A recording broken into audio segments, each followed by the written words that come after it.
साथियों, नमस्कार। आज हम बात करेंगे राम की शक्ति पूजा कविता के दूसरे अनुच्छेद की व्याख्या पर। दूसरे अनुच्छेद में दोनों सेनाओं के लौटने का दृश्य है।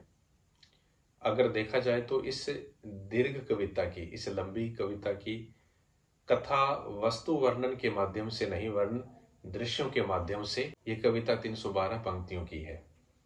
तो दूसरा अनुच्छेद यूं है कि लौटे युगदल राक्षस पदतल पृथ्वी टलमल बिंद महुलास से बार बार आकाश विकल वानर वाहिनी खिन लख निज पति चरण चिन्ह चल रही शिविर की ओर स्थिर दल ज्यों विभिन्न प्रशमित है वातावरण नमित मुख सांध्य कमल लक्ष्मण चिंता पल पीछे वानर वीर सकल रघुनायक आगे अवनी पर नवनीत चरण शलथ धनु गुण है कटिबंध सरस्त तुनीर धरण दृढ़ जटा मुकुट हो विप्रयस्त प्रतिलट से खुल फैला पृष्ठ पर बाहुओं पर वक्ष पर विपुल उत्तरा ज्यों दुर्गम पर्वत पर निशांधकार चमकती दूर ताराएं ज्यों हो कहीं पार। यहां तक इस कविता का दूसरा अनुच्छेद है वह पूर्ण हो जाता है। लौटे युगदल अर्थात युद्ध विराम होने पर दोनों सेनाएं अपने अपने शिविरों की ओर लौट रही थी। राक्षस पददल पृथ्वी टलमल, राक्षस सेना की विजय हुई इसलिए वह गर्व से उद्दत थी। गर्व से क्या है, वह उत्तेजित थी। राक्षस वीरों के पदाक्रांत से, राक्षस पदतल पृथ्वी टलमल कि उनके पैरों के पदाक्रांत से, पदों के आक्रांत से जो पृथ्वी थी वह भी क्या है, टलमल यानी कि कांप रही थी, कंपायमान हो रही थी, डोल रही थी।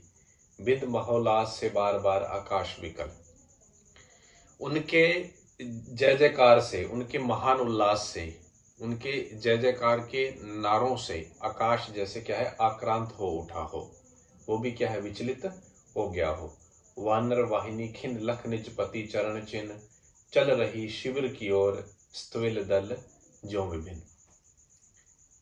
दूसरी ओर थी प्राज्य, उनके उस प्राज्य के अवसाद से ग्रस्त वानर सेना जो अपने सेनापति रामचंद्र के चरण चिन्हों का अनुसरण करती हुई क्या कर रही थी, चल रही शिविर की ओर, कि वह क्या है, शिविर की ओर लौट रही थी। यह सेना ऐसे चल रही थी मानो स्थिर दल ज्यों विभिन्न, कि ऐसा लग रहा था मानो कि यह जो सेना है इतनी अस्त व्यस्त थी और वरन विरक्त साधुओं की जमात अपने आश्रम की ओर लौट रही हो। ऐसा लग रहा था कि मानो यही सेना जो अस्त व्यस्त थी वह क्या है, स्थिर दल ज्यों विभिन्न, कि साधुओं की, जो विरक्त साधु हैं उनकी जमात अपने आश्रम की ओर लौट रही हो। वैसे जो स्थिर शब्द है उसका शब्दकोशीय अर्थ देखें तो बौद्ध भिक्षु होता है, लेकिन इसका सामान्य अर्थ साधु ही ग्रहण करना पड़ेगा, क्योंकि राम के साथ बौद्ध भिक्षु की संकल्पना करना यह ठीक नहीं बैठती है। तो आगे है कि प्रशमित है वातावरण, उस समय का जो संपूर्ण वातावरण था वह क्या, शांत स्तब्ध था। नमित मुख सांध्य कमल, नमित मुख सांध्य कमल, संध्या का कमल सूर्य, जो संध्या का कमल सूर्य था वह भी क्या है, अस्त हो रहा था। लक्ष्मण चिंता पल पीछे वानर वीर सकल रघुनायक आगे अवनी पर नवनीत चरण। लक्ष्मण चिंताग्रस्त होकर धीरे धीरे चल रहे थे, कि लक्ष्मण चिंताग्रस्त होकर धीरे धीरे चल रहे थे। पीछे वानर वीर सकल, और उनके पीछे क्या, समस्त वानर जो वीर थे वो भी क्या है, चल रहे थे। पिछले चरण में एक शब्द आया है चिंतापल, लक्ष्मण चिंतापल, तो अनामिका के प्रथम संस्करण में भी यही पद मिलता है, प्रवर्ती संस्करणों में भी इसकी आवृत्ति होती रही। संभवतः ये मुद्रण दोष ही हो, क्योंकि पल शब्द की कोई संगति यहां पर सटीक नहीं बैठती है। चिंता पर पद अवश्य हो सकता है। तो चिंता पर का अर्थ होता है चिंताशील, चिंतन में।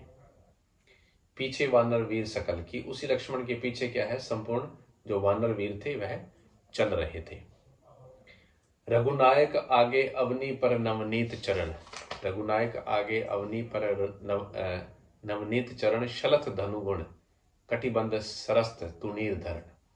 लक्ष्मण के आगे चल रहे थे रामचंद्र, अपने नवनीत के समान अत्यंत कोमल चरणों को धीरे धीरे क्या है पृथ्वी पर रखते हुए चल रहे थे। शलथ धनु गुण है, शलथ यानी इन्होंने अपने जो धनुष की प्रत्यंजा थी उसको क्या कर दिया था, शिथिल कर दिया था। कटिबंध सरस्त तुनीर धरण, और तुनीर यानी कि बाण कोश धारण करने वाला जो कटिबंध था वह भी, कमर पर बंधी हुई जो पेटिका है वह भी उनकी ढीली हो गई थी। दृढ़ जटा मुकुट हो विपर्यस्त, प्रतिलट से खुल फैला पृष्ठ पर, बाहुओं पर वक्ष पर विपुल, उतरा जो दुर्गम पर्वत पर निशांतकार, चमकती दूर ताराएं जो हो कहीं पार। कि रणभूमि से लौटते हुए रामचंद्र ने अपनी जटाएं भी क्या है खोल दी थी। जटा मुकुट हो विपर्यस्त यानी कि उन्होंने अपनी जटाएं थी वो भी खोल दी थी। जिन्होंने युद्ध के समय दृढ़ता से जिन जटाओं को बांध रखा था वो जटाएं भी क्या उन्होंने खोल दी थी, यानी कि उनके पृष्ठभाग पर, वक्ष स्थल पर तथा भुजाओं पर सब जगह क्या वह जटाएं फैल गई थी। उत्तरा जो विपुल उत्तरा जो दुर्गम पर्वत पर निशांतकार, चमकती दूर ताराएं हों जो कहीं पार। कि राम के विराट शरीर को देखकर ऐसा लग रहा था या ऐसा प्रतीत हो रहा था कि मानो कि रात्रि का जो सघन अंधकार है वह अंतरिक्ष में उतरकर किसी विशाल उत्तंग पर्वत पर क्या है फैल गया हो। चमकती दूर ताराएं जो हों कहीं पार, और जटामंडल को भेद कर चमकते हुए राम के तेजस्वी नेत्र ऐसे लग रहे थे जैसे अंधकार के पार दो ताराएं चमक रही हो। यानी कि उनका जो जटामंडल था उनके भीतर से चमकते हुए राम के तेजस्वी नेत्र ऐसे लग रहे थे जैसे उस अंधकार के पार दो तारे चमक रहे हों।